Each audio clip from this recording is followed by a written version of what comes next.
ken ni Marites Aguda Cortes manipod nambaran bakara.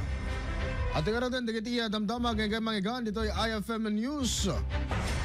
Double decker truck na tumba iti barangay Baruyan, Banggi, Ilocos Norte. At to'y man ti police report mga idol. IFM News. IFM News. IFM News. Police report.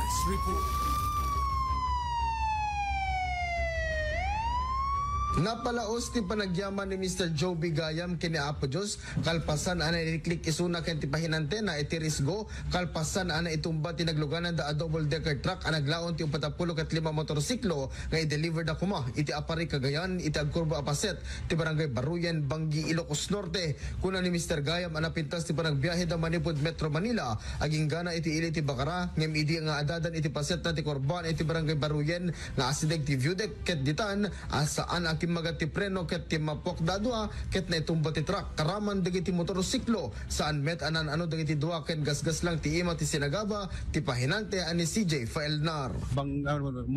Lumulusong kami diyan kanina, naramdaman ko na na hindi na kumapit yung preno ko. Sinigawan ko yung pinanday ko, yung preno natin hindi na kumapit. Ayun, tuloy-tuloy pa rin. Pagdating dito sa baba, ditong kurbada, biglang talong lumakas.